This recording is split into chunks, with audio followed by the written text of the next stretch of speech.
Welcome to the Trinitarian Church Podcast. This is Jason. I'm here with Adam today. Hey. And we're going to talk about Proverbs 22. So we're going through Proverbs in this series in order, shockingly. So every week we pick out some things that really stuck out to us that we liked or maybe didn't like, that we found convicting, whatever it may be. And we're just going to go over some of those highlighted verses for you here in the next 10, 12 minutes. So, Adam, what was something that jumped out to you this week in Proverbs 22? Yeah, a lot of good stuff in Proverbs 22, like every chapter of the Bible, I guess. Yeah, right. The part that stuck out to me the most. So it starts on 30 sayings of the wise, and we've got the first 6 of those sayings in this chapter. Saying 5, it's verse 28. Do not move an ancient boundary stone set up by your ancestors, which is almost sounds like a spooky, weird, superstitious thing, right? Like there's these boundary stones, you shouldn't touch them.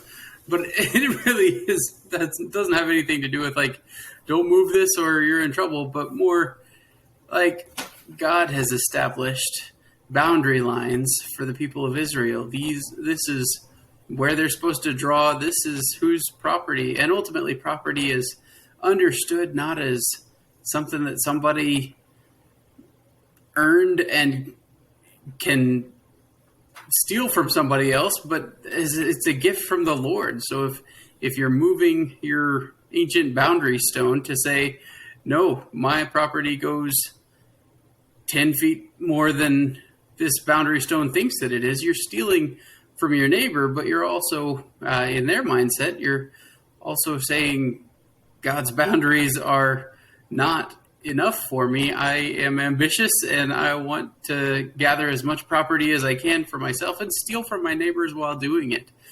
I don't know. I just moved to a new place and I have really cool neighbors.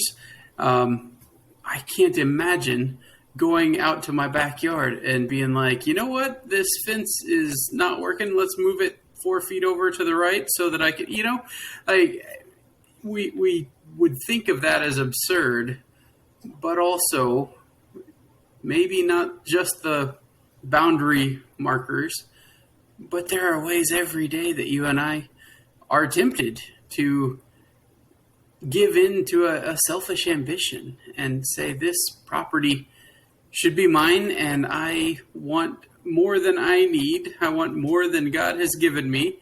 I want to own stuff, and I think it's a wise proverb, right? That don't go beyond what God wants you to have, especially not by stealing it from your neighbor. Yeah, exactly. What do you think?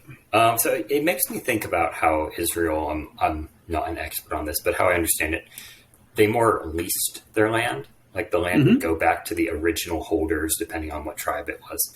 And so there was like a 50-year timer, right? So the value of the land decreased as it went on, because then, you really were just renting it for a certain period of time.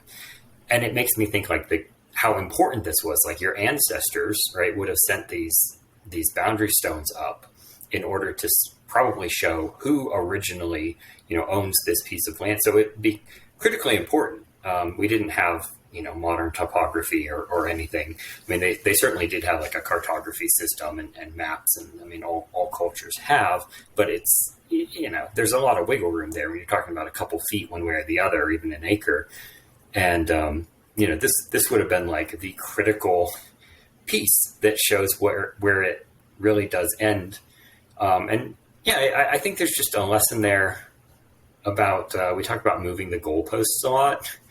And like the boundary stones of your ancestors, it makes me think of, sort of our mores and norms in our culture. And not to say those are always right, but only to say that, if somebody's done something for, thousands of years a particular way, we should at least look at that boundary stone and say, well, why? Why was something this way for so long? And just flippantly moving it and moving the goalposts about, okay, well, now that we've got agreement on this topic, like we can kind of kick it down the road and say, well, but now we need to, tackle this even more controversial stance, and I don't need to go over all the political implications of this. I'm sure people can figure it out. I mean, that we live in a time when like the goalposts are just always being moved. You know, what was normal 10 years ago is weird today, and maybe vice versa. And you know, it makes me think, not that you always have to honor, you know, the markers of your ancestors, but like there's a reason. And we should be really, really careful before we start saying, let's uproot this and do something totally different. Like you better know what you're doing. Like I'm sure there was occasionally a good reason to move a marker of some sort, but you know, as a general rule, like they're there for a good reason. So both, I think that's a great point. Like both in life and literally, like don't pick them up and move them, because you're literally stealing people's property when you do. It's, you know, it's good practical advice like that, which still applies. We still have all these, you know, boundary markers, and I got flags all over my yard right now where, you know, gas lines, and they're digging up my sidewalks, and they have to know like exactly where things are. And if I move those, you don't want to move those flags. I did move one because it was right where my kids are playing. I did move one, but other than that, I pretty much left them be, because I'm like, they need to know, or they're going to hit a gas line, which is going to actually make my life difficult. So anyway, so moving on to the other one, something that jumped out to me. Sounded good to you? Yeah. So we get to the end of this chapter, and it has a bunch of sayings, right? 30 sayings of the wise, of which we have 6 in this chapter. Don't ask me why they cut it off at 6, or why this isn't its own chapter. Sometimes I really don't know why they're divided the way they are. I'm going to assume there were reasons, boundary markers and all that.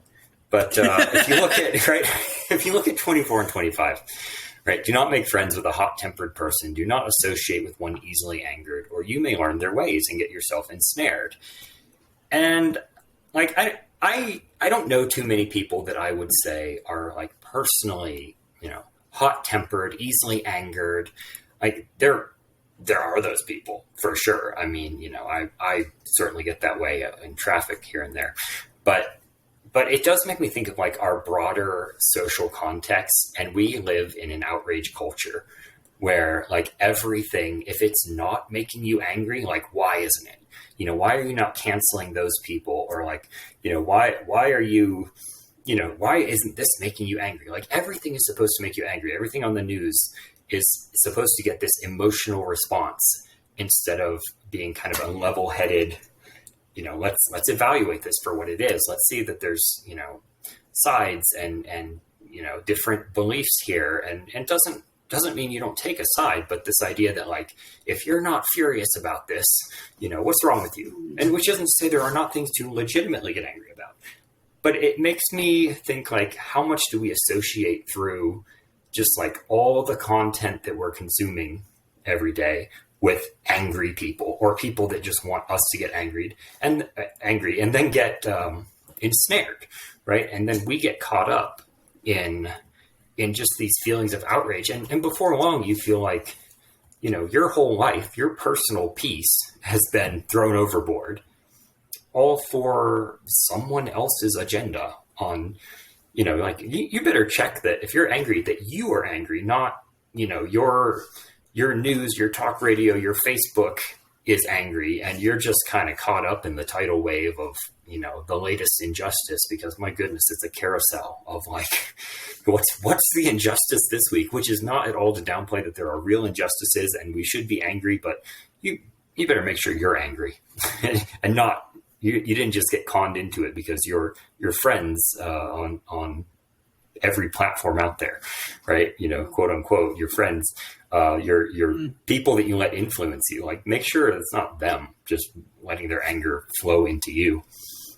Yeah, that's good. We think about it a lot when you're talking to kids, right? The quote 1 Corinthians 15, bad company corrupts good morals. That we be careful with who you're letting influence you. And it's very valid advice to give to kids, but it's something that as adults we don't always take ourselves. Like, am I monitoring the things that are influencing me and wanting to know, and the people who are influencing me, and are they people who are gonna help me in my walk to follow Christ and to grow closer to him every day? Or are they influences that are going to help me to be a lot more hot-tempered, right? I think that's a lot out there. And it would be good for us to pay a little bit more attention to who is influencing us.